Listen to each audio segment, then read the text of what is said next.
this box was insulated with 1-inch thick polyiso on the back and on both the rails and on the ends, okay? So it's insulated on the inside.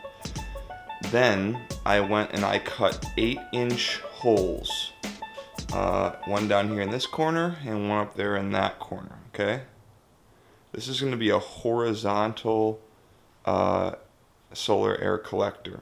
So the air is gonna come in here and get exhausted out there, all right? After I cut the holes, you gotta go to the home store and get like a starter duct. These things cost like $5 or $6 each. These pieces of metal, okay? And you put them through there like that, and I'll have to hook my ducting onto the other side, okay? After you stick the thing in there, the whole idea is you want this, you only want air, guys, to come in down here, and you only want air to leave up there. So that's why you come around with like a silicone caulk, like a high temp silicone caulk, and you seal everything else. So air only comes in where you want it to and exits where you want it to, okay? The caulk I would recommend to do this with is a black 100% silicone caulk. This stuff is awesome. It's 100% waterproof.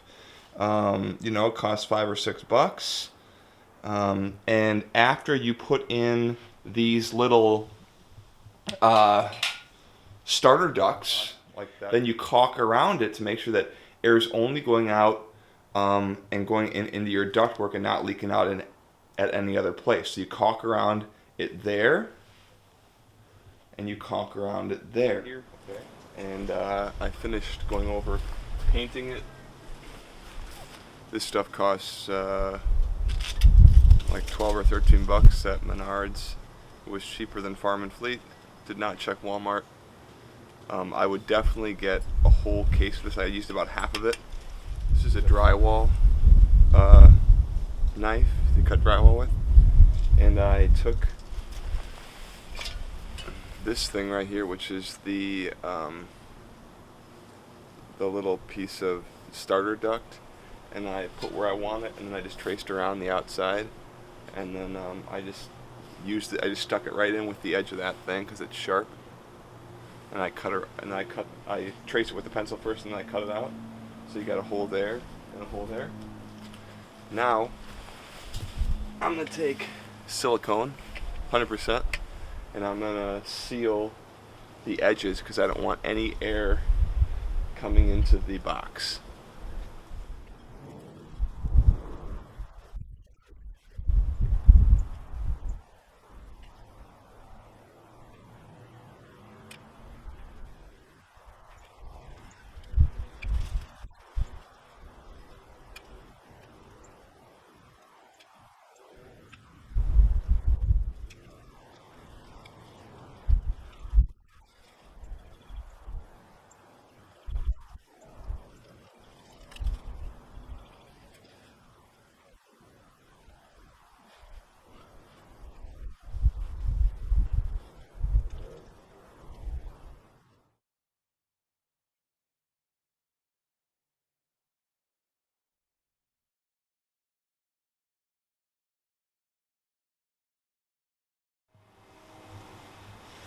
Alright folks, so we just finished doing the sealing of the perimeter, and we used a 100% silicone tube.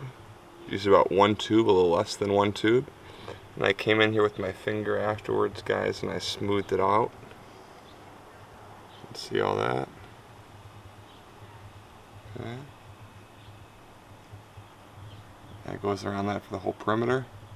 There's one of the holes that I cut. And then the other one's down there, you can see all that silicone. Okay. Here's what I used.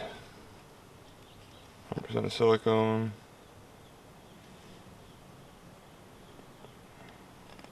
Lifetime guarantee, blah blah blah. Okay, real quick.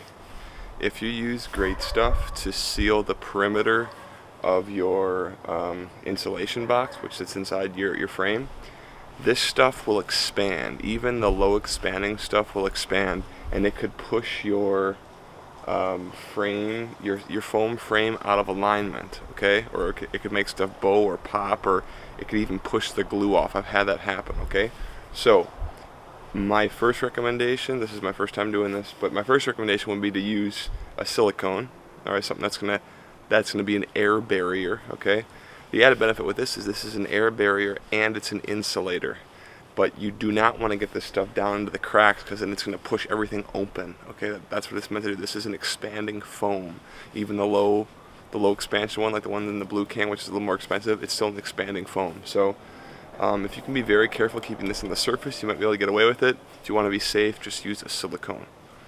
Now that we got the box painted and we got it sealed on the outside,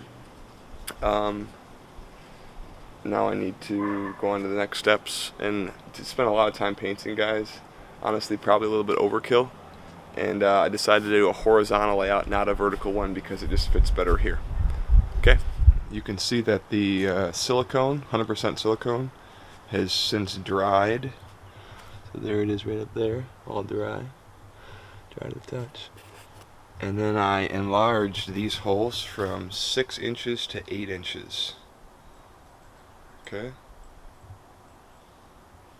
And now what I'm going to do is I'm going to put the collector in there, and then I took this piece of wood here, I painted it black because I'm going to put a center support right here in the middle so that it can support those pieces of whatever that stuff is. It's like 25 bucks a sheet. Okay, here's my screen collector, guys. It's 3 layers of screen. I did one in the middle, and then I wrapped a long piece around the end. And then I came in here with these little staples. See that?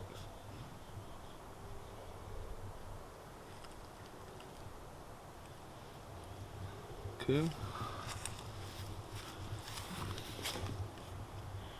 Good look at the end of it. And there's the other side. Get the idea? And here's this end, I just kind of bent it over.